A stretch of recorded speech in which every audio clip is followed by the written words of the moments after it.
Hello friends, नोंथांमोनखौ digital update YouTube चेनेलावहाय फिन खेबसेबाव बे समाव बरायना लाग्रोनाय जाबाय। लोगोफोर नोंथांमोननि थाखाय लेटेस्ट आपडेट्स लानानै फैलायबाय।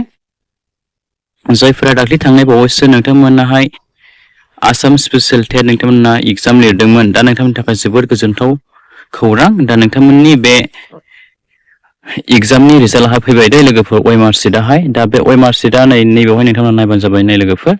OMR शीटआहाय जों बेवहाय नायबानो जाबाय नोंथांमोना मालाफोर नायनो हागोन नोंथांमोननि OMR शीट रिजाल्टखौहाय। दा बेवहाय जोंहा गोदानैहाय नटिस ओंखारदों। दा नोंथांमोना 6 तारिखआवहाय नायनो हासिगोन दे लोगोफोर। गाबोननिफ्राय नोंथांमोना 11:30 जानाय लोगो लोगो नोंथांमोना नायनो हासिगोन लोगोफोर। 25 तारिखसिम लोगोफोर जुलाइ मासनि बे गेजेराव नोंथांमोना नायनांगोन। ओमफ्राय पेमेन्ट दाननांगोन 50 ताका लोगोफोर। ओमफ्राय नोंथांमोना नायनानै लाबानो जाबाय सोर सोर बेसेबां नाम्बार मोनखो बबेयावहाय नोंथांमोनाहाय बेसेबां मोनखो बेखौ नोंथांमोना नायनानै लाबानो जाबाय दे लोगोफोर। स' लोगोफोर आङो भिडिअखौ एसेखिनियाव फोजोबनो सानबाय। मानो दा जोंहा दैज्लां बोथोर माने अखा हागासिनो नालाय बेनिखायनो आङो भिडिअखौ एसेखिनियाव फोजोबनोसै। नोंथांमोना भिडिअखौ लोगोफोरनो शेयार खालामदो आरो चेनेलखौबो साबस्क्राइब खालामबानो जाबाय। नोंथांमोना चेनेलाव आपडेट थाबाय थाबानो जाबाय लोगोफोर। गोदान लेटेस्ट इम्पर्टेन्ट आपडेट्स नोंथांमोना बे चेनेलनि गेजेरजोंहाय मोनलांबाय थागोन। स' लोगोफोर बिदिब्ला thank you for watching. See you again. Bye bye and take care. Love you all.